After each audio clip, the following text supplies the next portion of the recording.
know it's live. Okay, we are back. And my guest today, Paul Downey, who wrote this amazing book, The Shark is Roaring. This is the story of Jaws the Revenge, which I think is a very maligned film over the years. A lot of people take pot shots at it.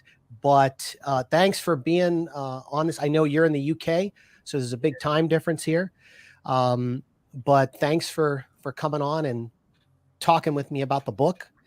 My first question for you now, you have your own, in the comment section and the description, I put all your links, Twitter, Facebook, Instagram, to your Bloody Flicks that you have. And so obviously, and you've co-authored another book, which was all about Black Christmas. Is that what it was? Yeah. It was we covered all three. So we've mainly focused on 74, but then we also did at my behest 2006 and the 2019 reboots. All right. Yeah. See, I mean, so you're a huge horror fan. I love I love all your social media because you're constantly posting things, and you're a fan of the Halloween franchise. I worked on the 2018 reboot, the additional photography, which was a lot of fun. So, it's really wild. I was such a fan as a teenager, and then to grow up and work on a movie like that, you're like, it's surreal. And so, but I love that you're a fan of all this genre, and that you take it so seriously.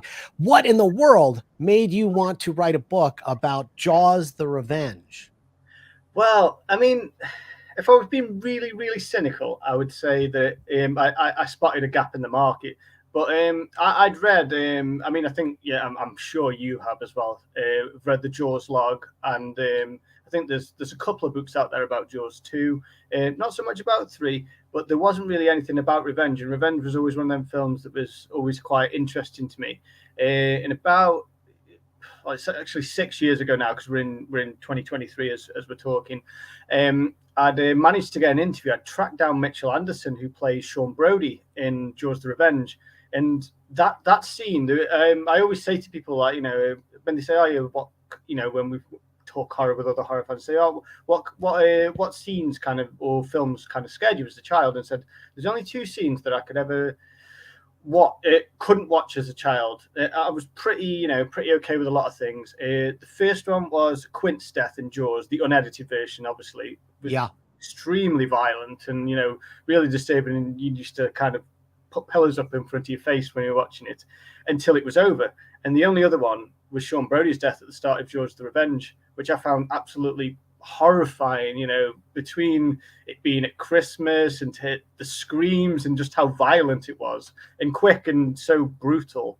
And I don't think I'd ever seen at that point, probably barring Jaws, anybody had, where, because he gets his arm ripped off and he gets it back. Well, he obviously comes back on the boat and he realizes he's lost his arm, and it's just this kind of he's like reaching for it and trying to find it. I think they call it phantom limbs. Is it phantom limb syndrome or just phantom limb or something like that? It's when somebody loses a limb and they always kind of feel it. I don't know if it was something like that, but it was just horrifying, and it took me a long time to kind of to get over it. And part of the way to get over it was to watch the film quite a lot, because I don't know, I just found it really entertaining, especially as like a fairly impressionable 7 or 8 year old or whatever. And then I think it was something like my 10th birthday or something like that, and I had 3 presents. In this country at the time it was VHS, and a lot of films would get discontinued, and I got 3 presents. I got a tennis racket set for some reason. I wasn't very good at tennis, and I still aren't now. Neither am I. And I got Jaws on VHS because it had been discontinued, and I also got Jaws the Revenge because it was the one that I'd kind of watched the most. 2 and 3 were actually quite hard to track down at that stage. Before a company called, I think they were called CIC Video, re-released them a few years later. But Revenge was actually quite in ready supply, and obviously, well, I suppose we know why. Yeah.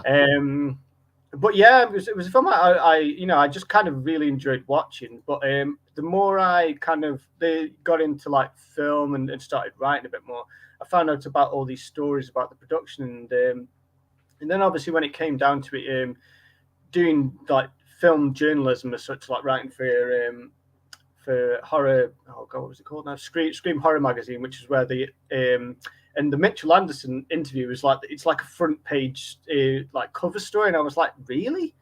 And Wow. it turns out there was loads of intrigue in this kind of production, because after it kind of bombed and disappeared for 20 odd years, it had people got intrigued because they heard about all this behind the scenes shenanigans, and the fact that when and obviously you know yourself from working in film, the turnaround for the film is insane, even by today's standards. When, you know, like with your Halloween films, these latest ones that obviously you've worked on, the turnaround time for them, for me, seems quick, but for Jaws the Revenge, it's insane. You know, it was announced in the November, and it was on screens by it was by July, I think. By July, yeah. It's funny because I think that's what captivated me most about the book, is because I work full time in the film industry and I'm on sets 15 hours a day. And I know, like, people always, when I just finished a show for Amazon Studios, a series, and they're like, oh, when's it coming out? And I'm like, oh, like next year, next summer. We just finished it, you know, back in August or whatever it was, November. I was like, yeah, it won't be out for like a year, you know?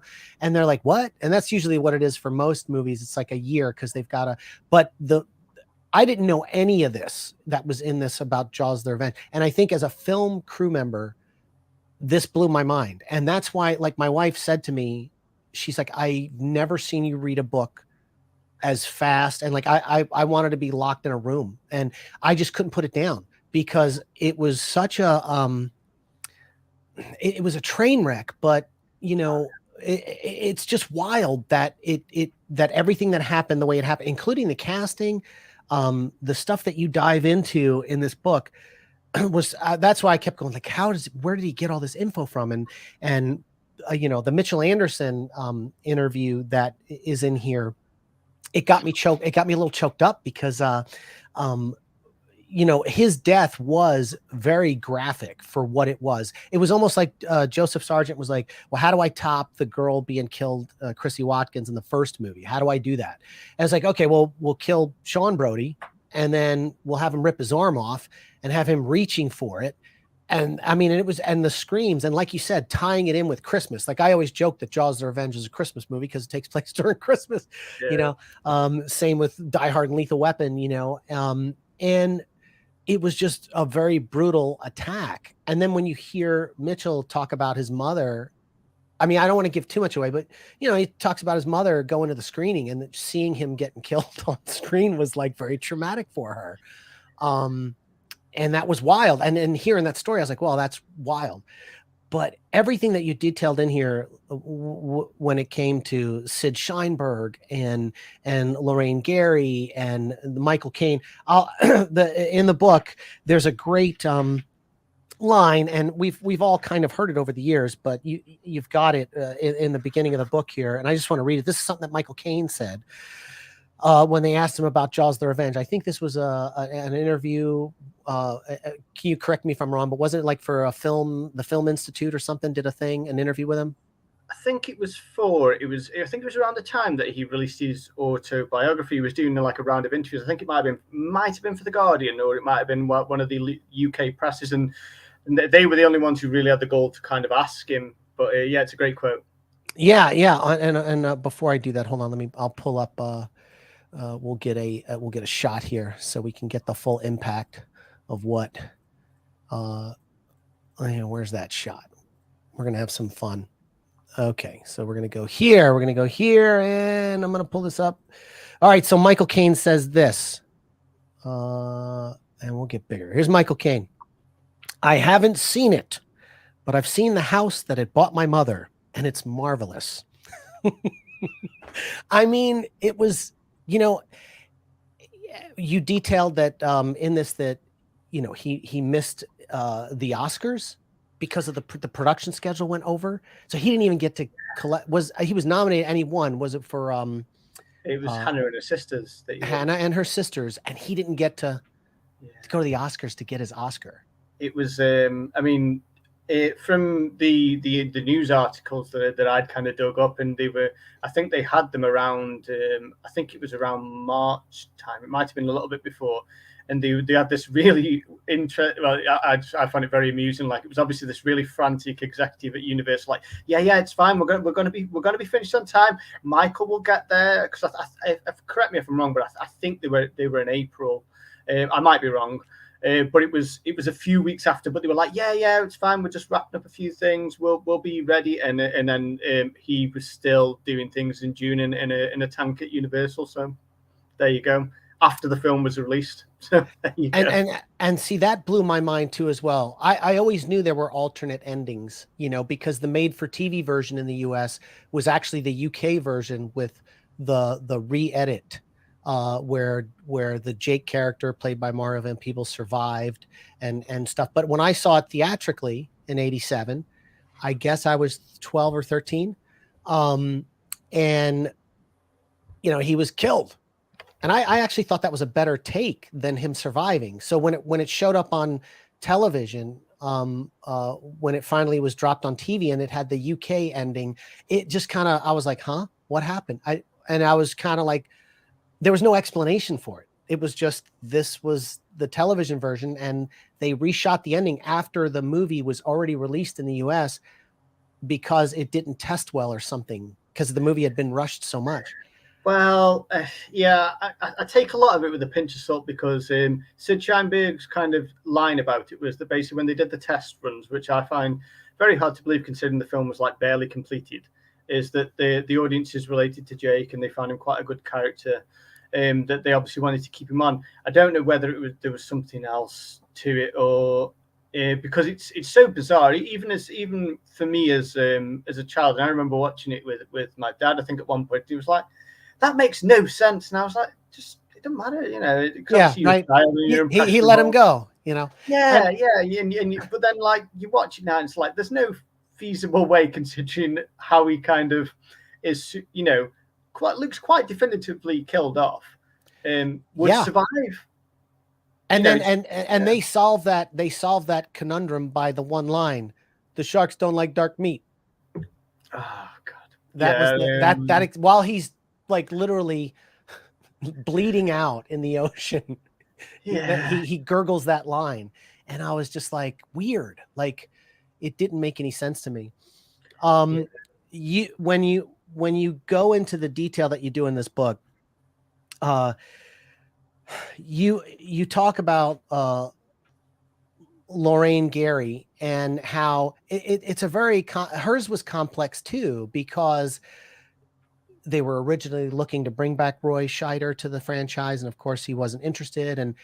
But something that I never keyed into, which you wrote about in this book, was how Sid Sheinberg watched the James Cameron film Aliens, and elaborate on that, because it makes everything make sense from a strategic standpoint. Now the execution is what's interesting, how the movie was made, but the thought of how they could bring the franchise back. To elaborate a little bit on this. Yeah, I mean, from what we can gather, and obviously we take it all with a pinch of salt, and sadly Sid is no longer with us. Obviously, I think he passed about a year before we managed to speak to close family members. But yeah, Sid's kind of reasoning behind it was that Aliens was obviously this really powerful female-driven story, and the unstoppable force meets, a really strong independent woman, who basically fights for her. It's kind of almost like an adopted family with Newt, isn't it, in Aliens? But this was a way for Sid to re-engineer Jaws back to what he thought was this more linear, back to basics. And obviously we've seen this in recent times with obviously this idea of going back to originals, Scream, Halloween, a lot of the horror genre. It's a lot of the time when they're kind of rebooted, it's kind of, or they do these later on sequels. We want to go back to what made the first one successful. And what I think Sid saw as the heartbeat of the Jaws franchise, and he's probably right, I'd say, is the Brodies. The Brodies are the constant throughout the Jaws franchise. Absolutely. Even though there have been, you know, discrepancies in terms of like Jaws 3 didn't originally have the Brodies, and they kind of shoehorned them in there, and there's a few things like that. But obviously having an original star, I mean, the thing is, whether if Roy Scheider would have come back, I mean, he was offered a lot of money, and he deliberately took roles not to, you know, do 3 and 4 by all accounts. By all accounts, Lorraine was always the star. For people that are not familiar, Sid Sheinberg was the president of Universal Studios at that time. Yes. And so he was also married to Lorraine Gary, who played Ellen Brody. So a lot of people thought, oh, this is like a golden parachute. He's hooking up his wife with a role. But in essence, it was really, like you said in the book, and you detail it way more than what we're kind of paraphrasing here, but he saw James Cameron's Aliens and went, oh, the female, you know, we can't get, Roy's not coming back. So why don't we get the mother to fight the mother, like the Queen Alien? And that was his idea. Is like, well, if that did $315 million, you know, for 20th Century Fox, maybe we can take Jaws and make the female be the battle, you know, warrior against the shark this time. And so from just a basic like plot standpoint, I see where he was coming from. Yeah, I mean, they didn't throw enough money at the movie, is what happened. Well, I mean, he did. I'd probably counterbalance that with saying he threw a lot, but in very different areas. You know, right. That's. I mean, in by today's standards, I mean, like, and especially, you know, and I think you'll know better than me. Obviously, going back to Halloween, the Blumhouse model of a $10 million production. Yep. Towards the Revenge is a $25 million production in 1987, which is like over 35 years, you know. And you're thinking, what could a studio today with more stringent rules potentially create with that sort of money? There's so many weird stories. I mean, I know, and obviously, like I say, a lot of them are detailed within the book. But like, you know, there was things like they were going to try and, you know, they were to say. I think at one point they were going to save money and try and re-engineer the whales from, I think it was Star Trek 4. Is it the Voyage Home? Yes, that I love that story. Oh my God. Yeah. Just don't give it all away. Cause people, you've got to go get this book, but tell the re-engineering of the whales from Star Trek 4, the Voyage Home is what they were trying. Oh my, tell the story. Yeah, well, apparently they were going to use the models because the models were already made, and Joe Sargent, in his infinite wisdom, thought it would be a really good idea to just almost like basically repaint the whales, and they could pass as sharks, and obviously that didn't happen. Well, I mean, but even the way the shark or the whales moved, like a humpback whale, the way they do the tail is not the way a shark moves. So it's like they would really have to do some work. But the fact that they went to ILM first and ILM was going to handle this, it would have been a totally different movie if ILM handled it. And then the debacle between special effects companies that's detailed in the book is wild. Yeah, and obviously there's the other kind of caveat to that, in that's detailed more in the book is around obviously using miniatures, which was something that Joe Sargent was quite against. But in time, as we know from one of the endings, is some miniatures were used, but you know, it's kind of like blink and you'll miss it. And there's somebody showed me some, unfortunately, they were quite low resolution pictures, so not everything I had kind of would make it into the book, of what the shark looked like, and it wasn't great. I don't mind the look of the models. I mean, I think they had 9 models in the end. Obviously, a bit like all the Jaws productions, they were in different pieces. So you'd have one that would be one half, one that would be the other, one would be just the head, and one would be just the fin, and then you'd have I think it was about 3 or 4 complete models. I might be wrong. So you had all these different variants, which obviously you see throughout the film but they do look. Here we'll drop one. Here's one. This is one version of it, and so this is what they would call the left shark, the left side, because this side has all the skin and texture on it, and the other side has all the mechanics on it that you can see. So you would only shoot this one from that particular side. And I think this picture was taken when Well, it might have been. It looks like it was the Bahamas. It doesn't look like it was in a tank. But you would have a left shark, a right shark, a head. But there were so many discrepancies in what they actually looked like. Like each one looked a little bit different, which I thought was odd. Yeah, I think there's something in I think it's one of the models has got like, because it's the models, because they when sharks obviously bite, they kind of like their teeth almost come out.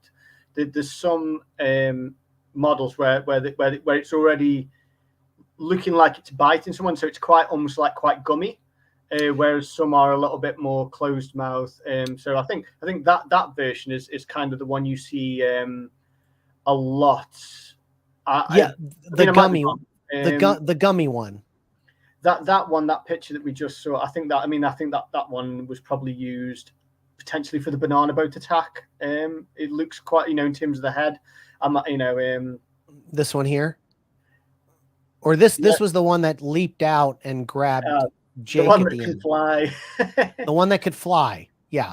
But like you said, like up here, the gum line was really weird. I think what they were trying to do is when you watch the Discovery Channel and stuff, you see that recessing, like the rollback of the skin, and the jaw kind of moves forward as it bites. But I think they just screwed it up so bad that there is a gap of like 4 inches or 5 inches between the gums and the snout and the I guess like you'd call it a lip line, and it just didn't work. It just looked awful. Yeah, the tricky part is for anyone who's got like a sort of minor knowledge of sharks, which I used to be like minorly obsessed with them as a child, so I would read like books about them, mainly about the great whites, because obviously they're the cool ones, but obviously then you got the tigers, the makos, and everything like that. Mainly the like the carnivores and such. But obviously you would see videos of them. Obviously, when people used to go out and chum the waters to go and see them in cages, and they would leap out the water, and obviously they would bite something, like whether it be like a chunk of meat or a load of tuna, and obviously then their eyes would roll back. But obviously with these sort of models, they didn't. It's like them little bits of attention to detail, because again, probably because it was so rushed. But what's odd is, and I'm going to pull up some pictures, and this is a picture that you actually put in the book. This is a picture of me, but there's a specific reason why I wanted to pull this up, and I'll show you. I went to this special effects tour that had one of the models from Jaws: The Revenge right here. This was forget that I look like a skinny Justin Bieber with a Jaws hat on. This is the full 25-foot long great white, and I'll show you another picture. There was a guy working it. He flipped a switch, the head reared up, and when the head reared up, its eyes rolled back and went white. And I'm going to pull this picture up. Went completely white, and you could see the membrane go right over the eye. It was very robotic, and then it would snap its jaws. And then when he turned it off, the eye would unroll, and then he'd open his mouth and be in that position I just showed earlier. Now, for whatever reason, that never made it into any shots in the movie, but they built it that way. And I don't think they added that on the special effects tour, because this particular Jaws model is the one that ended up on the Universal backlot in Florida, and it rotted over years. They never kept it up. So it degraded to the point where, it would lose its teeth over the years, and people would come by and pull the teeth off of it, and it's so funny because then it became this, what's the word I'm looking for? Just a piece of junk laying on, here, we'll get this picture will show that over the years, the damage just got so bad on this thing that it looked like that. And then it really baffles me. And I'm obviously I'm not, I don't live in the United States, but I mean, to be able to see something like that, and obviously and obviously we know that Jaws: The Revenge is not a great film, but in terms of film preservation of something of that, that somebody, has worked that hard on to just rot it And same with the other sharks as well, because obviously, Yeah. I mean, they had the other ones that obviously Greg Nicotero restored one of them. Yeah, that was that model that was at the Universal Hollywood. But this picture is a famous picture of, they cleared a lot of that area to build, I think, a Spider-Man attraction or something, which was called the Boneyard. They had they had the Jaws shark there. They had all sorts of things from different movies there that they would just let rot out there till they were useless, and then send them to the trash. Somebody snapped this shot of that shark on the way to the dump. And it breaks my heart that I saw that thing when it actually worked, and the eye rolled back and everything. And the funny thing is I had VHS video. Because I was a film guy. Even then, I'd film everything. I had a VHS camera, and I filmed the whole thing, snapping its jaws, doing the whole 9 yards. And then I will forever blame my brother. He was really into Headbangers Ball back when MTV played music videos, and Headbangers Ball came on at midnight, and he would take a VHS tape, put it in, and record it so he could see it the next day. He accidentally put in my VHS tape and recorded over all the Jaws footage that I had taken from that special effects thing with Headbangers Ball, and I lost it. So all I have are those 2 photos that I shared with you. But talk about heartbreaking. And then somebody once said to me, well, VHS tapes do things in layers. Maybe they can pull the first layer off and try to, but I've never taken the footage to actually see if something, and I've never even heard if that can be done. All right, we've gone off on a tangent about the shark, but again, like, it goes back to what you talked about with the budget. They put the money in the wrong spots. Joseph Sargent says, you detail in the book where he talks about he got to get free reign to do what he wanted. So he said, hey, I'm going to shoot in the Bahamas, and the shark is going to come down to the Bahamas from Amity up by Cape Cod, Martha's Vineyard. And because he wanted to shoot in there. And I think that was the Achilles heel to the film. That's the thing that kind of sunk it, because it's like someone said in the comment section here. Let's see. Working on the water's expensive, and it's true. But taking everything to the Bahamas is probably even worse. But the color of the water, I think, if they had shot this thing in Martha's Vineyard with the kind of murky water that was up there, the movie would have turned out a lot better, because it would have hit a lot of the flaws within the shark models. But having that crystal clear water really killed it. That's my take. Because the only time the shark looked good was when the shark was out in that deep, darker blue water, when they had shots of it out there. But the minute you put it into that 20-foot crystal clear water. Yeah, I think that there's a shot. I think it's in the film. It's the first time we ever really get a first look at it, because the first attack is so frantic. There's a really random shot which has a bit more context in the more extended version of the film, and you just see the shark, and it's almost just kind of like leering, like it's coming towards the camera, but it's almost like kind of like it's got the the overscore by Michael Small, but it's just kind of coming towards the camera and going past, as if to say it's on its way. And but again, it's in that clear blue water, and you can pretty much see. Well, you can see everything. Obviously, if you were a little bit lower, you'd probably be able to see the wires, which you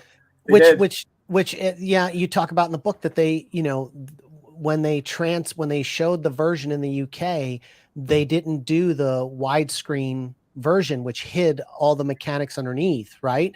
But they did the 4:3 version over there, so you actually saw every time the shark appeared, you'd see all the cables and stuff, right?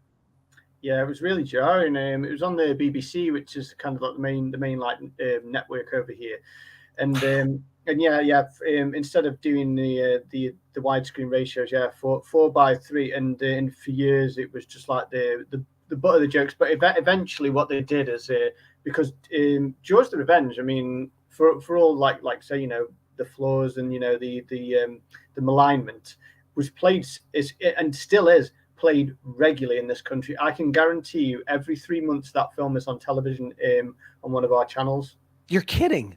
Seriously? Maybe not 3 months, but it's on at least twice a year. I guarantee it, because obviously, I mean, I'm sure we all, a lot of people listening to this, and me and yourself follow the Daily Jaws. Every time Jaws the Revenge is on, they tweet about it, so I know when it's coming on. Obviously, I've seen it, a lot. But it's always on. It's never on around Christmas. It's always on in like March or so, or like the middle of summer.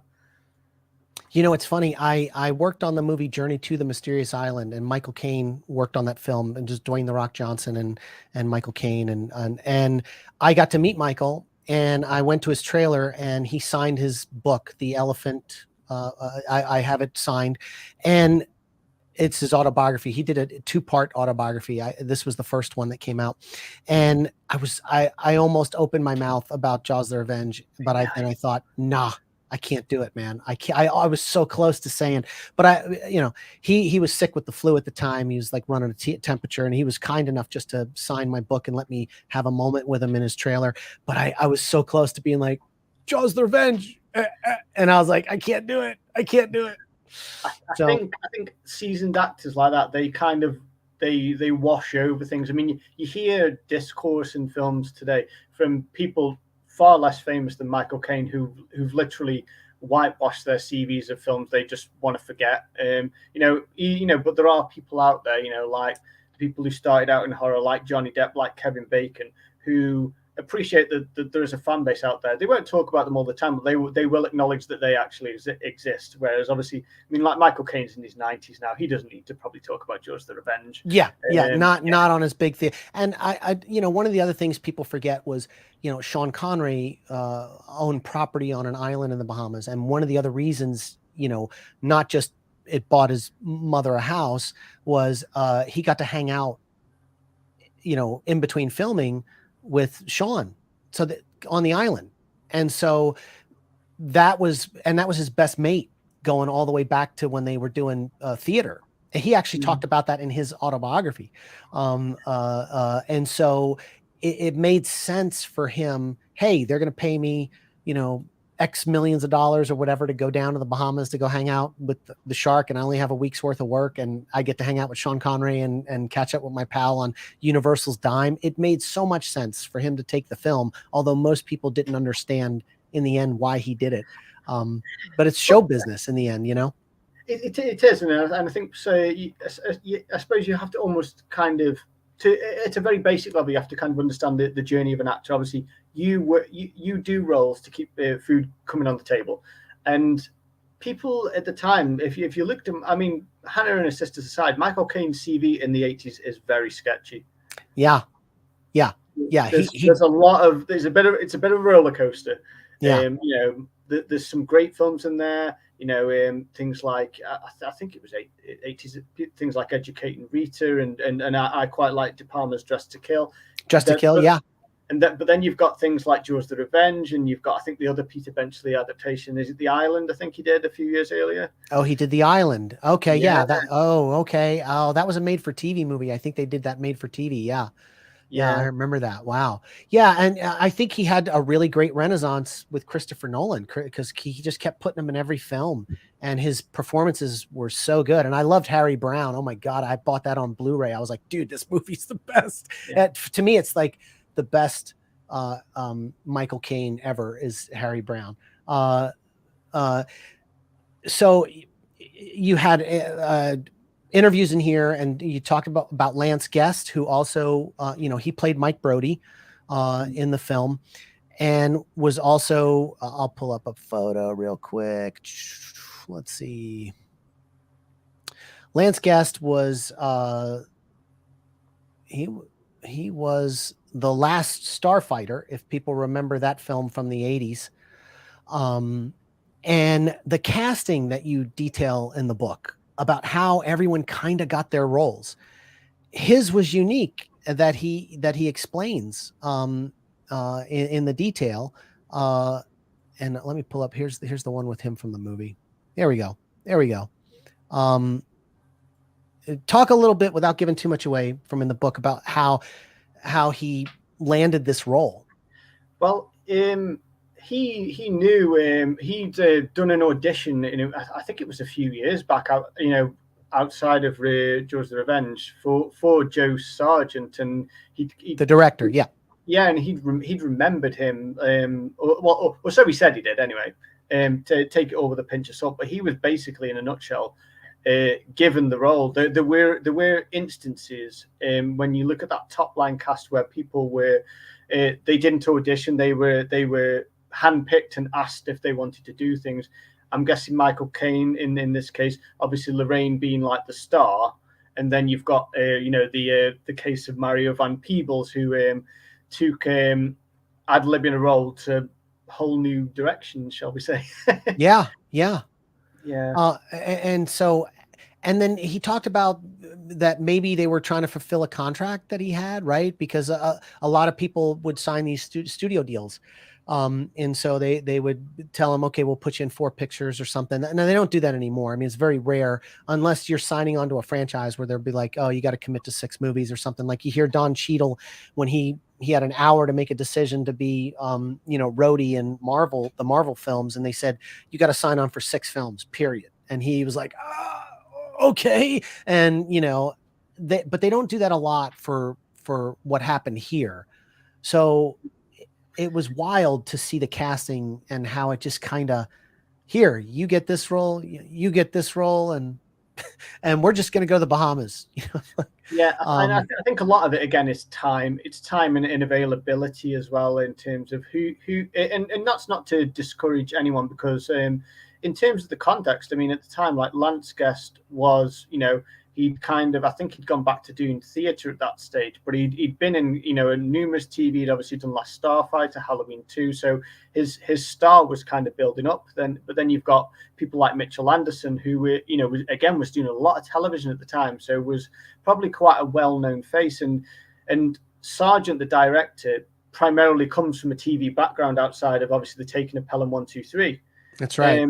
So he will know probably every casting director in Hollywood and know how to get people quickly who can do the job, at a fairly high level. And for people like Van Peebles, who obviously, I mean, we're about 4 years out, I think, from New Jack City, which is obviously where his star really rises. And obviously, he's massive now, in terms of what he does in terms of just in a wide role as well, whether it's writing, producing, directing, acting, he does it all. He does it all. Yeah.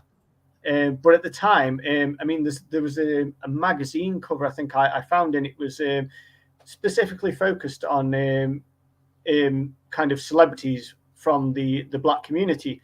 And they were saying how this was his breakout role, Jaws the Revenge, because it was the first time he was almost like a co-lead. Okay, yeah. And obviously, he kind of come into the role and Sargent was like, well, do what you want with it. Do what you want with it. Can I do an accent? Yes, you can do an accent. Do you want me to have dreadlocks? Have the dreadlocks. Yeah, I think there was, and there was something you detailed in the book about the dreadlocks too. It was they didn't the people in the Bahamas or they didn't want them to have dreadlocks or something because it was associated with drug dealing or something. Yeah, there's some really interesting quotes now, and I can't remember them off the top of my head. But basically, the tourist society for the Bahamas basically thought that having a character that was a very stereotypically Bahamian to the outsiders, that potentially was it. You could have thought we're maybe into shady business. I don't know. Would have been bad for tourism, and he had to fight quite hard with the tourism board to get his way to say, well, I'm being respectful of this character. And obviously, the lady who plays his wife, Lynn Whitfield, obviously isn't from the Bahamas either, but obviously again puts on quite an interesting accent. But again, yeah. Lynn has gone on and done amazing work, and that's one of the reasons I didn't get to talk to her, because we did try. We tried for Lynn, we tried for Mario. I'll admit we didn't try for Michael because I didn't think we'd get him. But everybody else who's still alive, we tried for. We contacted the writer, and he was vehemently against it. He in no uncertain terms told me he never wanted to talk about that film ever again. Oh my God! And it's so funny because when you hear how they hired him, they basically suckered him in. Yeah. At least that's how it seemed to me. I don't want to spoil it. I want people to actually go out and get the book.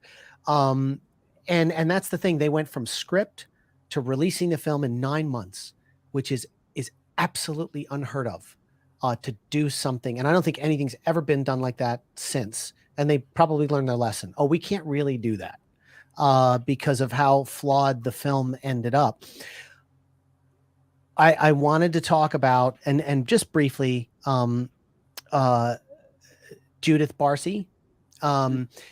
This was a hard part of the book to read. Now I want to put a picture up real quick of her. She played Thea Brody, the little girl that was in the film, and it's a very tragic thing. Not too long after the filming, she was killed in a murder suicide. And I know it was hard for you to even like research this thing. And I have a 3-year-old girl, looks very similar to Thea, or to Judith. And I was tearing up reading the book, man, because I knew what had happened, but I didn't know the depth of what had happened that you detailed in the book. I don't know how you wrote that, like, and just to have to do the research and then and pull up files and articles and stuff. It's horrible, man. I mean, my hat's off to you from a creative standpoint for doing that part in the book, because you needed, I mean, that story needs to be told within the context of her legacy. But shit, man, that was hard to read. I'm not gonna lie. Yeah, it's a very cautionary tale, I think. We're looking at it now, and then obviously on the outside looking, and it took quite a long time to kind of piece together, because there were so many parts to it, because the context of it is obviously the murder suicide, but it was a long-standing case of abuse, and it was jealousy of a child actor from a parent who obviously was not happy with their life, and looked to do something really unspeakable, and the hardest thing, and I think and sadly that these sort of things do happen outside of a Hollywood system, is there was a lot of warning signs that and that was what was detailed in the book that blew my mind, that it wasn't just a failure of the system, which, oh man, it was definitely a failure of the system, the courts, the restraining orders, those kind of things, like not that was just a boondoggle. And then when you hear the agents and you hear people knew that, like, the husband was a psycho nut. Yeah. And nobody intervened until, well, it was too late. Yeah, it was too late. He killed his wife. He killed Judith, and then killed himself. And dude, outside of we can say obviously and not in any sort of disparaging way, what a waste in terms of acting talent, but obviously it's these are people's lives at the end of the day that were cut short by a really harrowing act of cowardice, and it's disgusting. And it's a little bit frustrating, because going back to the kind of the whole idea of stars rising, that she was, as a child star, because anyone who kind of watches a lot of horror films, we do have child actors and actresses that do roles quite early. Some move through the Hollywood system, some fall out of it.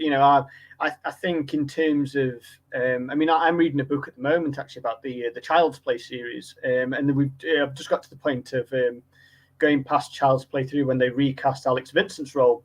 Okay. But it was quite interesting reading about Alex Vincent's journey as a child actor, and because I think his, to a certain point, was on a similar trajectory to what Judith Barzi's was. Judith Barzi was doing a lot, loads of commercials, and obviously I think she'd just done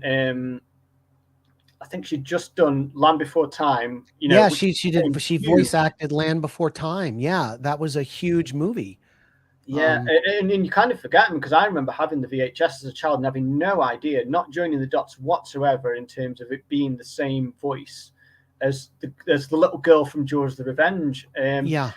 But the degree of talent to obviously to work with all of these, you know, really talented actors and be on par with them at times, and it's kind of like there's part of it where it's the annoying quote unquote brat of the 1980s film. You know, we see it in things like E.T., you know, people like Drew Barrymore, who obviously again goes through the system, but at the same time, Drew got through a really hard period early in her life, and you know, great for her, you know.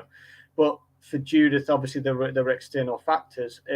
Yeah, right, and it was really eye-opening in terms of the way that because it parts of it, because you realize the mistakes that were made and how things could have been different, it makes you a little bit angry with the people that spoke out afterwards and said, yeah, I think we knew things, and it's just you're thinking, you should have just said something, man. Yeah, and that's why when you hear things like now the viral catchphrases, see something, say something, you know, when there's somebody that's in distress that might be an active shooter or whatever the case may be in the United States, you know, we hear these catchphrases all the time, but people really aren't stepping up and saying things until things happen and it's over.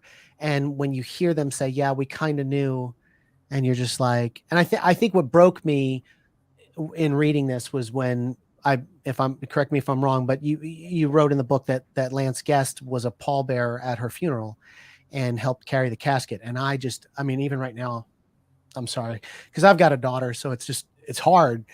And when you hear that, you're like, you know, that's how much he cared, you know, after she had been in the movie, to do that. And you're just like, and that's what I mean by like I want people to get this book, because it's not just like that particular section of the book, but dude, you really deep dive into so much stuff in this. I mean, we could talk for hours, but you know, people should get the book to hear how this film was made, how it was thought up, how it was cast. And then Edgartown, where they visited, which is where they shot the original Jaws. They went back to do the beginning of the film before they headed to the Bahamas, and how so much local support and the people that, you know, you interviewed, Donna Honig, I saw had a section in here. She's a local. She was great. She was so, absolutely so great. That was the Bahamas part. The Edgartown stuff was actually easier to write because there was more information about it. The Bahamas stuff, and obviously between that and the backlot, there's kind of like, the book's almost in 3 sections in terms of production. You've got Edgartown, which is a 6-day shoot, which is, you know, again, it's so fast, and having to get so much, you know, obviously, you know, things to do with the Brodies, the funeral, the attack, well, parts of the attack.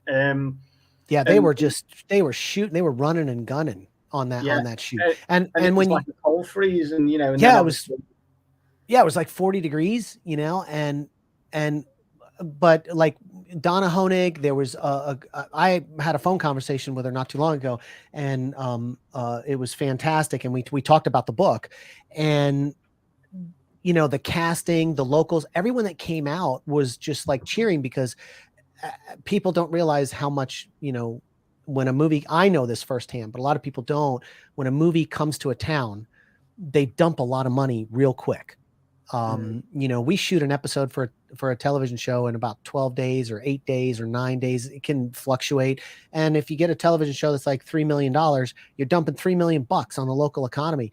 And at that particular time that you detail in the book, you know, they were in their slow period. So no tourists were there. The hotels were closed down. They reopened up the hotels to pack them with all the crew that were there for Jaws and things like that. So the economics that, you know, you talk about in the book about how they, you know, they spend money and they do things, and how the town people just came out and they embraced it. And they, even though you would think after the first movie and how it scared everybody about Jaws and being attacked by sharks, that maybe people in Martha's Vineyard or Edgartown would be like, no, we don't want you guys back because it's no, they embrace this. They embrace the notoriety, and they loved it when they came back in '86 to shoot the movie there, even if it was 6 days. And you do a really good interviews with all these different local people, and that's part of the book that I loved too. Is you really went out of your way to find people to talk to that were in the mix. Yeah, I mean, it was really interesting because for that there was open casting calls in terms of extras, and that's obviously what Donna is. So Donna's, I think, I can't remember if she said she was in 2 scenes or 1. She's definitely in a scene. I think it's when Sean's going to the docks, and they're dressing the Christmas decorations onto the docks, and you can kind of see Donna, but again, part of her anecdote from speaking to her was that she would, all her friends would cheer when she at the screening that they had when she come on screen, even though you could barely see her. But she obviously knew where she was going to be in terms of the Absolutely, shot. yeah. And it's great. It's that kind of community spirit, and like I said, the way that they embrace Jaws. I mean, the open casting call, ironically, was it was for what is Sean's wife to be? Is it Tiffany? Yes. Tiffany. Yeah. Tiffany. Yeah. Tiffany. That was a local audition, and they had I don't know. It was hundreds of young girls who wanted to be Tiffany, and it ended up going to a lady who was now out of town, but again never really did any acting. So again, she maybe travelled from afar to come to Edgartown to do this open audition, and obviously got the role. Which is only really she's only really in 2 scenes, but it's still quite it's still quite an important role in terms of the Jaws universe. And I think Donna said she was in the funeral scene too, and there was one other scene that she was in. But a lot of people, they came out in the cold to do the funeral scene, and I mean, they built all of that. So they built all them tombstones for that funeral scene, which so it's not really in a cemetery per se. They're almost custom built. It's almost mini plot, as it were. And obviously, we would be remiss to not mention Lee Fierro, who obviously played Mrs. Kittner, who comes back from the original. So Lee unfortunately passed away in 2020 from COVID. What Donna and Lee used to do is they used to get together and do the Jaws tours through Edgartown. Donna still does them. Yeah. Lee would basically take people around and do all these anecdotes. And at the time, when Lee came back, she was doing I think she was an amateur dramatics teacher, and she just heard about it. And I think they kept a lot of the same contacts within Universal, and they were it's a real no-brainer to bring her back, and even in such a minimal role. Right, because we all recognize her straight away, even as a child. That's Mrs. Kittner straight away. That's Mrs. Kittner, yeah. And the one that smacked Brody, on the deck. And then I remember right away, in the movie when I was in the theater going, oh, it's Mrs. Kittner, because she was in the scene in the Brody's house, the homestead. And yeah, she passed away from COVID. That kind of broke my heart when I saw that news. And I think she was 90.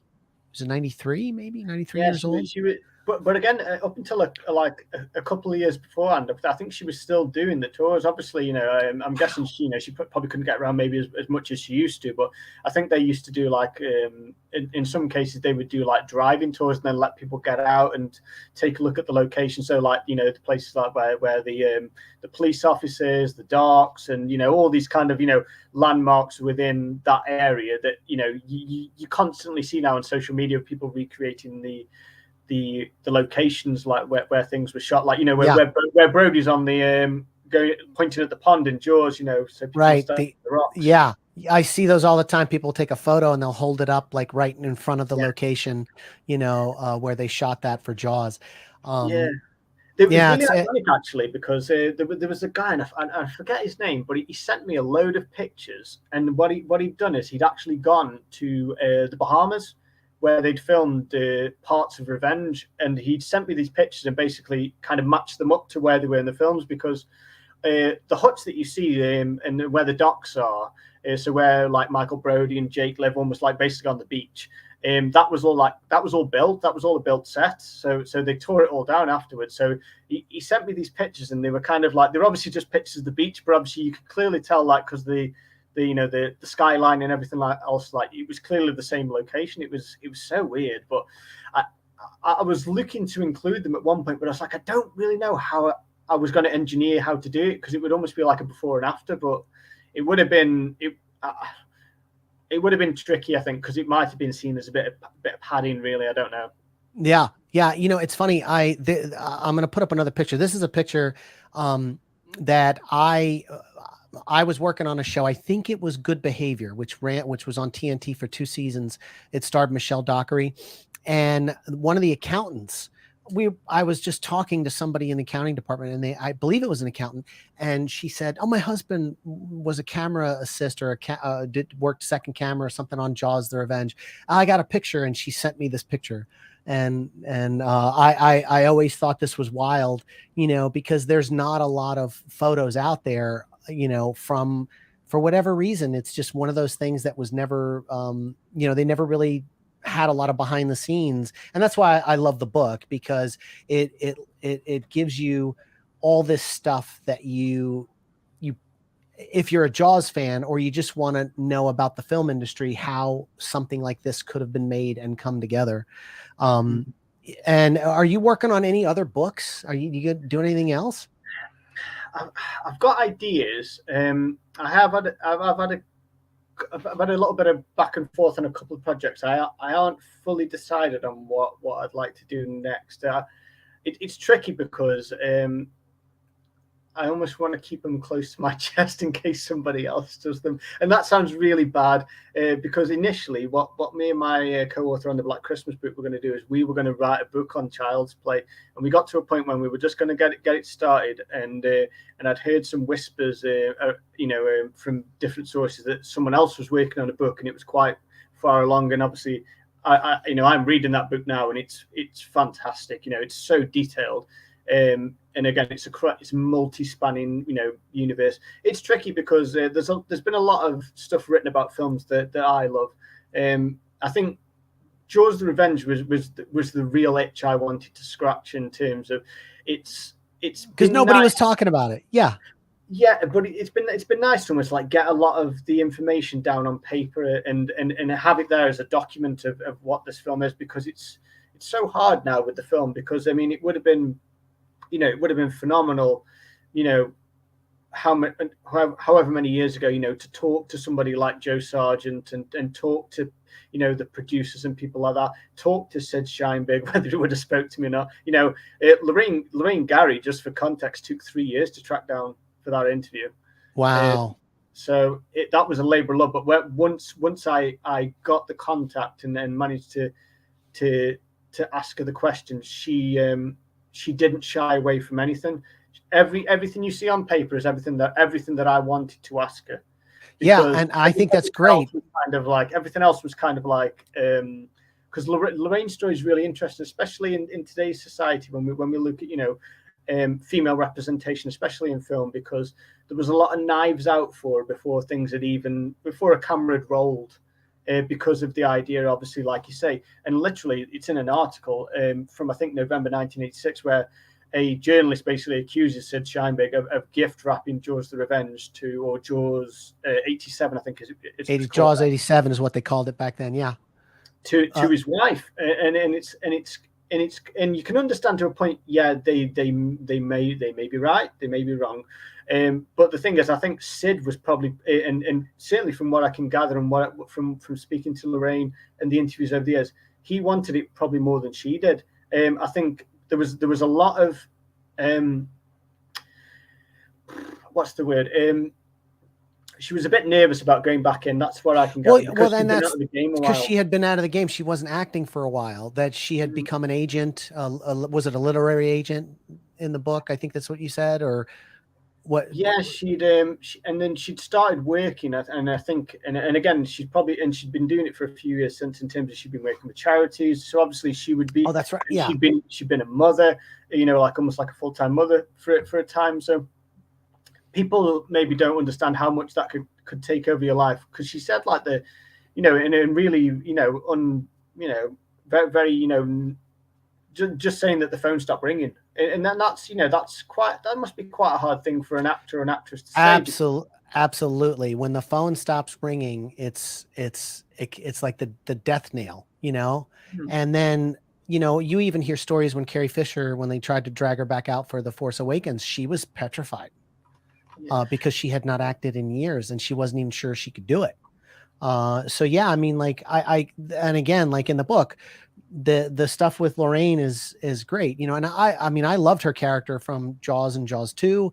And you know, she had been in a lot of films over the years, but then, like you said, she just kind of drops off the radar because she became a mom and then became a literary, I think it was a literary agent or something like that. And so she, Hmm. and the charity work and stuff. So she just kind of like did her own thing. And but again, like I can see Sid sitting there watching Aliens going, this could work. We could make this. We could do this. And then I bet it probably took a lot. I don't think she said yes right away. Did she? Did she say yes right away when it was I get? think there was a bit of wooing involved, and obviously, I think it's no great secret that Lorraine was paid handsomely for her role. You know, better than she'd ever been paid at this point in her career. But obviously, she was billed as the star, and I can always remember from when Jaws: The Revenge used to be on the front of VHS tapes in terms of where before you'd have a film, obviously you'd have the trailers, and I always remember like when you'd have the trailer for Jaws: The Revenge on a VHS that would advertise the film,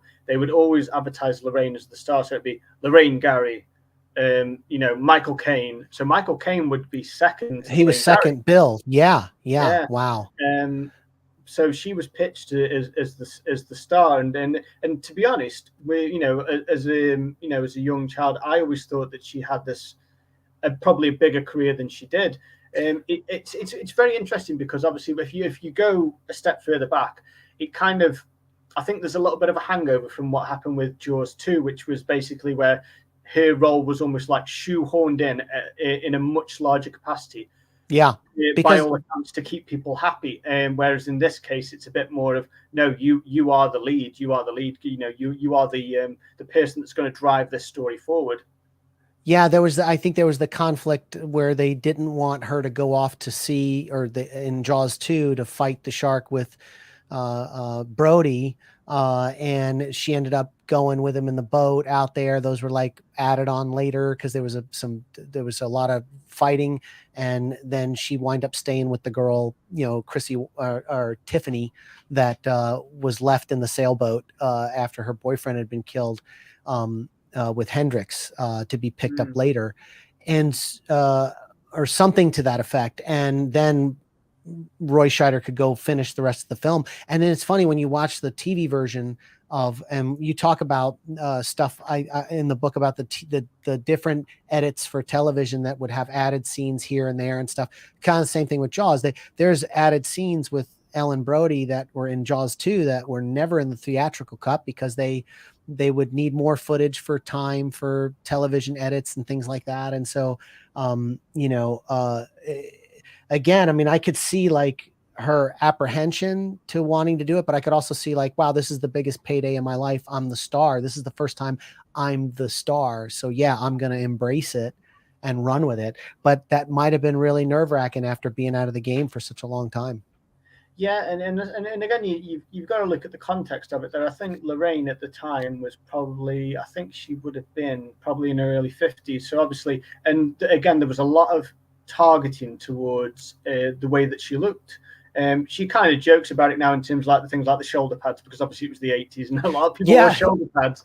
But again, people like mocked her hair and said she looked like, you know, quite thin. And it's like, well, again, I think she says in one of the interviews with the press, it's like I'm a 50-something-year-old woman, and you know I've just been living my life. Leave me alone. What's your Yeah. problem? Yeah. Yeah. And I And, mean, yeah, when you look back and you see all the scenes with her with the shoulder pads, okay, but that was the 80s. Everyone had yeah, shoulder pads in the 80s.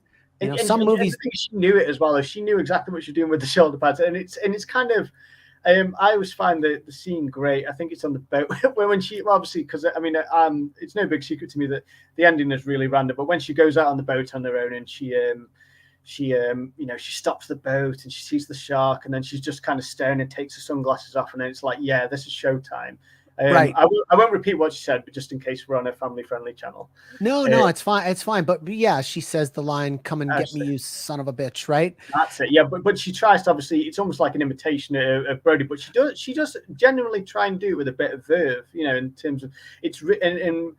I'm always at odds with it because I can see from a point where people are coming from, where it's like it's this really bonkers performance in one sense, but given what the character has been through, and when you look at trauma, we've all experienced some level of trauma in our lives, whether it's losing a loved one, people close to us, and people react differently to situations. The part that I find really interesting is and it might be me probably reading too much into it. Somebody wrote a book about the film, but there's a part at the beginning. It's after Sean's death, and it's when they're going over to the mainland with Michael, Karen Young, and She breaks down and she on the ferry. She laughs. She starts laughing, and then she turns around from everybody and cries her eyes out and to me that's kind of what trauma is, essentially, because 1 minute you're laughing, 1 minute you're crying, because your emotions are all over the place. You're in such a juxtaposition because you're in this really uncomfortable position. And I remember people saying, and I always see these snidey comments like, why is she laughing at the funeral? It's like, because she's processing grief. I mean, I've laughed, right? I've laughed at funerals because you may have a memory of something that was what it was. She had a memory of her son, and it made her, laugh. And even when she was on the ferry and she's like laughing with Thea and then starts to break down and cry, one of the things, I'm an actor, so I've done, acting classes and stuff. And Meisner, you can, one of the things, the exercises you do is you would start off smiling and being happy, counting 1 to 10, and then you would go to laughing, and then you do that for 10, and then you'd go. Laughing actually is a natural progression into crying. Then you would do crying, then you would do laughing again and smiling again, and you would do these exercises, kind of like you hear the toy boat, or you do all the vocal exercise. Same thing with acting. And that, to me, like I get that. I get what she was doing in those scenes, and we've all had trauma, and we've all been to funerals, and I don't know anybody who hadn't told a joke at a funeral or found something funny, in a memory. It's not. It's because you're dealing with, like you said, grief. So people process grief in all sorts of ways, I thought her performance, minus the plot and the shark and everything, she did a great job in that movie. Yeah. Oh, you froze up there for a second. Say it again. Sorry, I find that there's some really interesting little mute points, and they're the things that I mean, I don't know whether I did it successfully or not, but that's for readers to judge, I suppose. Is there's these little moments? I think there's one, I think, where there's a couple of moments where Thea basically almost like breaks her armor, where she says, "Uncle Sean is dead. Will he ever come back?" And it's like that's the way a child thinks of death, because we've all done it or we've all been asked the question. You do get that, when you get older, when you get grandparents that die, and someone will say to you, grandma's died. Is she in heaven now, or something like that? And then I think the other point was, I think when they're opening the Christmas presents, and she asks about if Uncle Sean was bad, did you ever spank him? And it's like this really innocent comment, but her armor just chinks for a second, and she has to go outside, and it's like. I love them little moments in it. It doesn't always work, but when it does, it really does. And it's so interesting that you bring that up, because those are things that, like, when they pitched the movie and they said it was not going to be about the shark as much as it was going to be about the family and the relationships. And it's those scenes that really, make the film.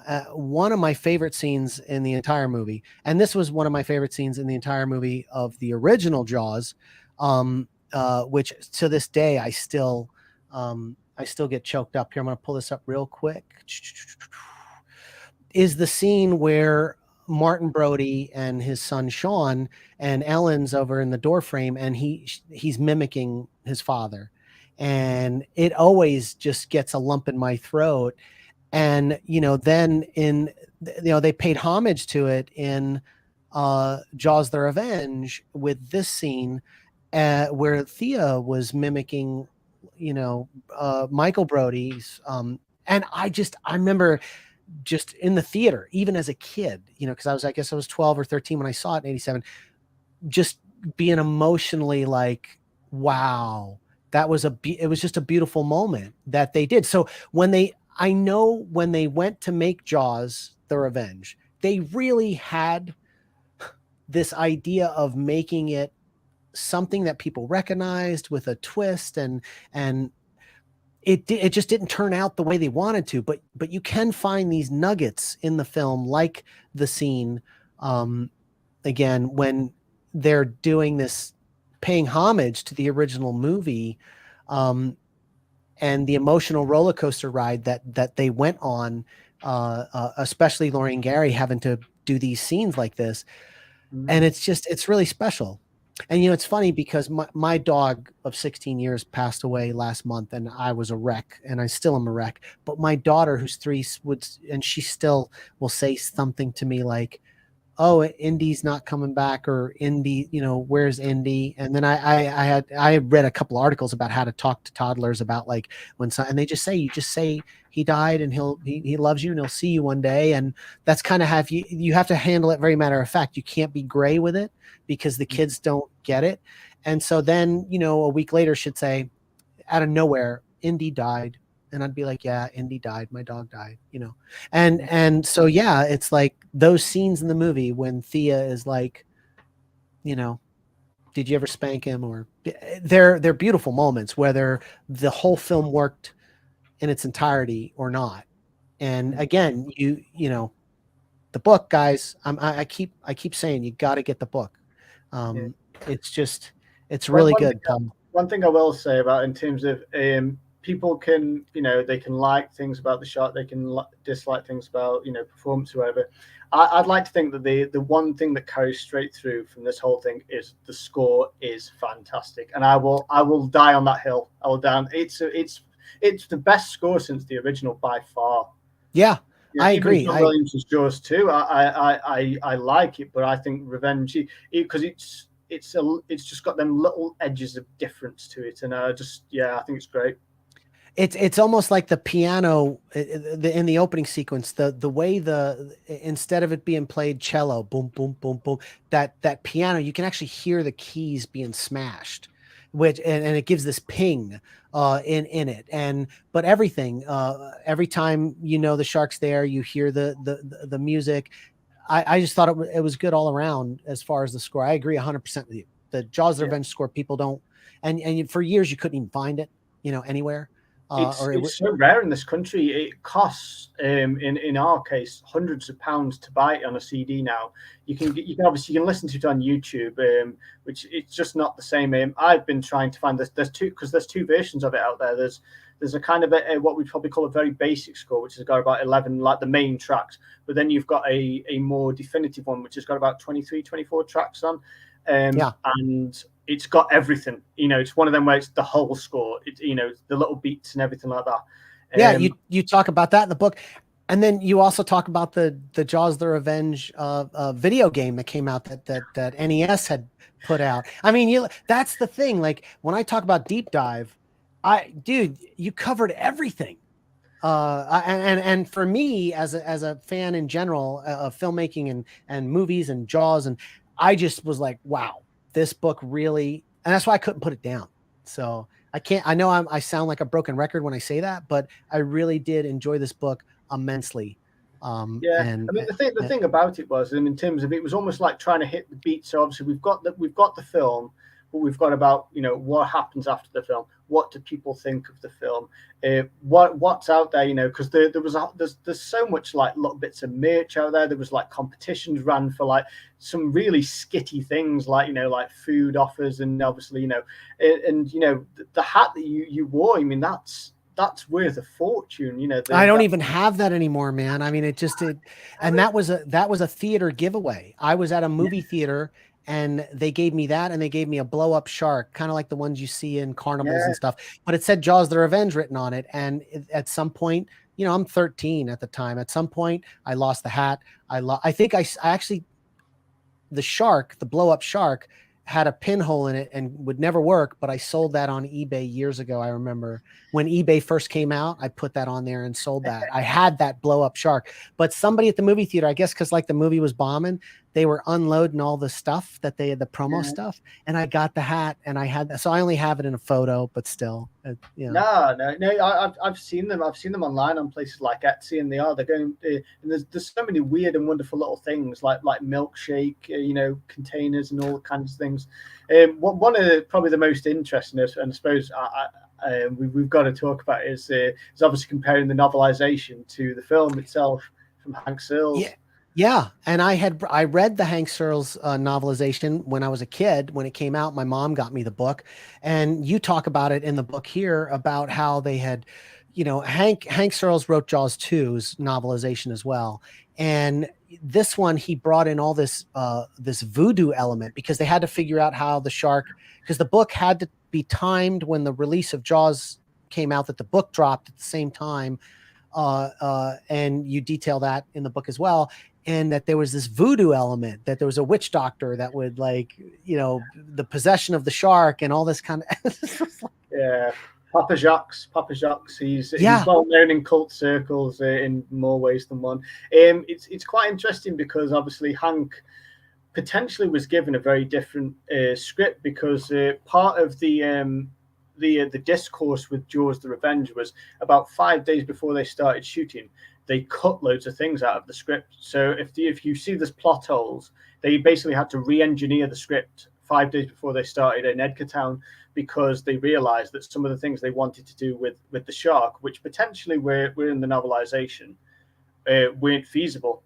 So obviously there are extras in there, but obviously there are little hints of the voodoo element. I think Michael mentions it at one point. But obviously, there's no voodoo. Sharks don't come fighting or hunting family members or something like that. The line was, yeah. Well, that's a kind of a leftover, and then the other caveat, obviously, is the drug pusher kind of subplot, right? With Michael Caine's character, yeah. And because, you talk about the scenes that were cut from the script, the shooting script in the book as well, and you go into detail on those. Yeah, I mean, and obviously, the most interesting one, this is fairly well known in terms of the circles, is there was a scene in there with Hooper, and it was only a telephone conversation with Michael, but it was around that scene we were talking about around Christmas when they were opening presents, and Hooper and Michael have a conversation over the telephone about giving his condolences for Sean, but it's this really, really random scene, but this is in a script that is dated. It's January 1987, and they start filming, I think, I want to say about the 6th of February. So this is close. So they must have been negotiating right up until the point, hoping that Dreyfuss would do it. And obviously it never materialized, and they just cut it out. They just cut it out. And it's funny because, there was that mysterious call in Jaws 2 where, Ellen says, "Oh, Hooper called, he's on the Aurora," which was the boat he had talked about in the first movie, doing the research and couldn't help with the second shark because maybe they were trying to tie him into the second film as well. But the fact that and honestly, until I read this book, I did not know. I had no knowledge that they were trying to get Dreyfuss and that scene was written and it was cut out before this. See, I mean, I learned so much from your book that when I read that part of the book, I was like, they almost had Dreyfuss in the movie. I mean, I think Sid wanted to pull out all the stops. Sid, I think, in a perfect world would have got Dreyfuss back, would have got Roy Scheider back. If he could have engineered anybody else that would have been familiar from the previous films, I think he would have tried to get them just to make it feel that bit more continuity more than anything else. Obviously, we've got all these new characters because effectively what you have with Jake is you have almost this hybrid Bahamian mix of Dreyfuss's character and a bit of Quint. A bit of Quint with the harpoon kind of thing, with the with the radio mic, the radio frequency. I could see he's an amalgamation of several of the characters because they couldn't get the ones they wanted. Wow. Yeah, it's so strange, and because obviously Van Peebles is such a, I mean, whether you love him or hate the character, you can't take your eyes off him when he's on screen because you don't really know what he's going to do because there's this there's this point, and it always makes me laugh every time I watch it. And Michael has just got back from his brother's funeral, who's been horrifically murdered by a shark, and Jake just goes after him on the barge, and he's like, "You left me high and dry. I've been here and I've been doing all this, and we're working on Christmas Eve because of you." And I'm like, he's just buried his brother. He's just buried his brother, and you're dogging him. And then within 10 seconds, they're hugging it out, and I'm like, what is going on? What is going on? I know. Yeah. So yeah, random. But again, you just have the moments with him, and then that's part of the energy that he brings to the project, I suppose. Yeah, and then loving that he put his father in the movie, you know. But I remember that when it came out that his dad, you know, was one of the shipmates on the barge. The visual effects stuff, there was this constant banter between the different effects houses trying to do miniatures and not trying to do miniatures. And then what was really weird was Joseph Sargent didn't like the shot, and I don't have the shot. I don't think the shot of the shark going down. Let me see. I don't know if I've got that. Where the shark stabbed through the neck and it's going down, and the miniature people, I thought, did a really good job with the shark the underwater shot where it was going as it goes to the bottom. It goes to the bottom. Yeah. That was the theatrical cut I saw in the theater, and I thought, hey, that really turned out well. And then what they put in the television version, which was the shark that like exploded it looked like a wooden carving. That's a miniature as well. That's the thing. That's one of the miniatures. But the weird thing is the miniature, like I say, it doesn't always work. But in that instance, because it's almost like a freeze frame, and it's obviously stuck, you really get to kind of see the ins and outs of it, and it's not. It doesn't look great, and obviously the fact that obviously it explodes as here nor there really at that point. Yeah, all right. So I found the one shark that just looks that looks awful. Hold on, I'll share this picture. If I can pull this up, let's see, because the audience should see this. Absolutely should see this. Wait a minute, where did I put that? I just missed it. But what's weird is Joseph Sargent chose to do this other. He wanted the other version. I don't know, like, who made that decision is what I couldn't figure out. Who made the decision? Sargent had a lot of control on that film, and it's really, really interesting in a sense because Sargent again is coming from a television background in the main of the past. You know, probably I think he's about 14 years out from taking a Pelham 123. I think anyway. It's definitely in the 70s. So obviously, some people might say to a point his star is kind of on the downward slide. He was brought in to get the job done, but at the same time, he was given a pool of money. And part of the like the fun of it, in terms of, like, you can look back and smile on it now, in terms of going back and doing the reshoots. Originally, they weren't going to go back to the tank. They were going to go to oh God, where were they going to go to? They were going to go to the place. They were going to go to Malibu. So Joe Sargent lived in Malibu at the time, and so did Mario Van Peebles, I think. So it was seen as this cushy deal that they didn't really have to go very far to almost like get out of bed and work. But eventually they decided to do the reshoots on the Universal lot instead, because it would have been cheaper. But again, at the same time, they spent a lot of money on filling that tank and doing numerous scenes. Well, it wasn't just like, there was a bit of Sean Brody's there. There was a bit of the finale there. There was a bit of, some other places, because in the book you detail the part where the boat sinks that Sean Brody was on, and he had to swim because, like, he was like, "Hey guys, it's sinking," and they're like, "Haha, you're joking." Now, somebody could have been killed if he didn't get off the boat in time. I hate that I can't bring up the photo. I can't seem to find it. But yeah, the model sharks were really weird. That they the theatrical cut I thought was a slam dunk with the shark going to the bottom, very similar to the shark in the original film. But then they ended up putting that shot from the original film in at the as the shark goes down with the head exploding. And I just, one of the things that Joseph Sargent said, and you talk about in the book, is he wanted the shark to die. They said he has to die a different way than that they've died before. But then for whatever reason, they were like, nah, he's gonna blow up. Like it's just, it didn't work. The stabbing of it didn't work. But I thought it was great. What a way to kill the shark. Well, Stabbing it yeah, with the I mean, the thing as well, it's been the idea of it obviously is, it's kind of been built up, and obviously they've got this kind of the electroshock, and obviously that's what kind of brings it to the surface essentially to stab it. The only sense I could make of it is that it would cause some sort of reaction with water, but surely it wouldn't, to make it explode. It makes no sense. It'll never make any sense. Yeah, it'll never make any sense, because it was only supposed to send out a frequency that made the shark not know where it was going, so it would jump out of the water. It wasn't an explosive device. It just, yeah, Yeah. it didn't make sense. Yeah, and then obviously the other part about that is obviously the fact that it can roar. To be honest, even though the book is called "The Shark is Roaring," I didn't really want to focus on that too much, because I feel like that part's fairly self-explanatory in terms of it. It's randomly thrown in there, and I think Joe Sargent says it in the interview. It was just something they wanted to try, and again, when you get sometimes. Maybe, I mean, you might know better than me in terms of the creative. Sometimes the creative might need reining in just a little bit on their ideas, just to make sure it's cohesive.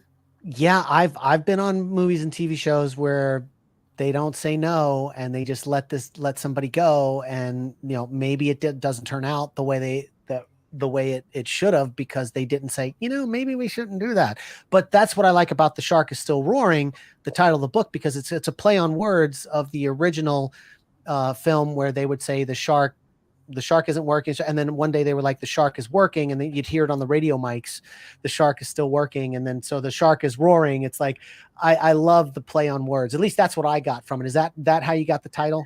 That actually was my intention, in terms of, because I was thinking about, like, what can you actually call a book about George the Revenge? Yeah, because right. you could have so many titles for it that would be playing on words. I think I can't remember what the Jaws 2 one is. I think it's something like the story of the unofficial story of the Hollywood sequel, because obviously Jaws 2 is like a Hollywood sequel. It's one of the first ones, whereas obviously Revenge is this kind of cult. It's this cult film, isn't it? Now, and again, and from finding out from just putting things onto the Facebook page before the book was even half written, people were really lapping it up, and I was like, this has really got an audience. And then part of that was kind of what spurred me on to kind of, to keep a bit of momentum going, because once I'd set up where I wanted to go with it, I'd kind of like pieced together like the chapters. It was a case of almost like filling in the blanks, but making sure we got the right information about because if there were things we didn't know about, I didn't really feel like I could include them, because I think it would be a bit of a disservice, because I wouldn't really be getting what I would feel would be like quantitative, like research, essentially.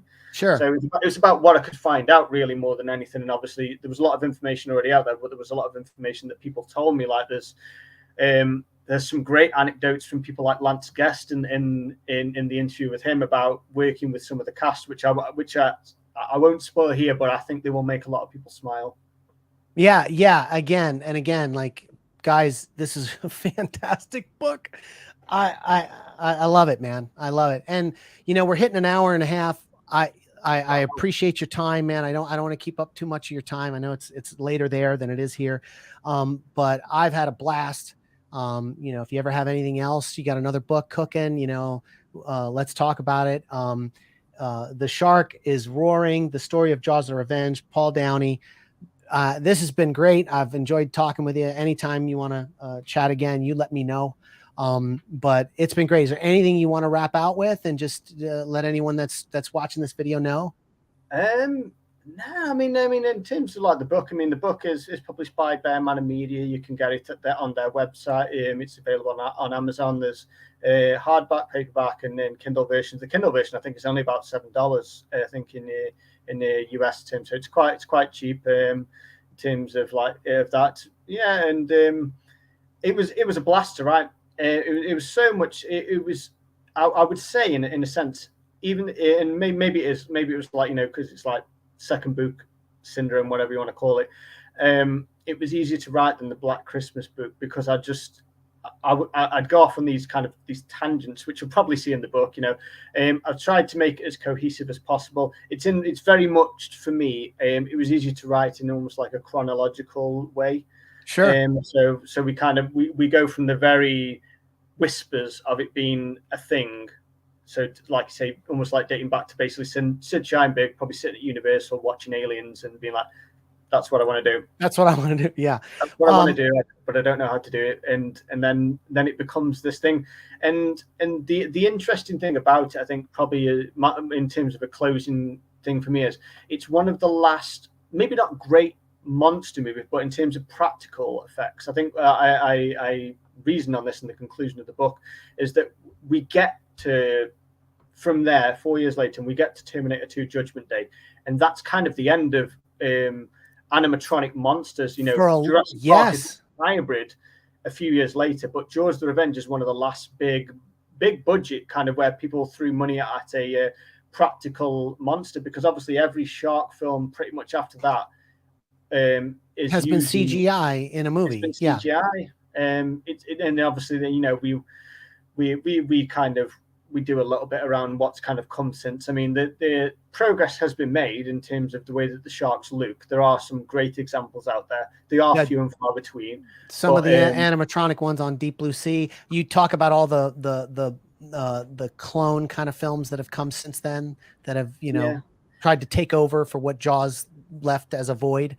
That's a good part of the book too. I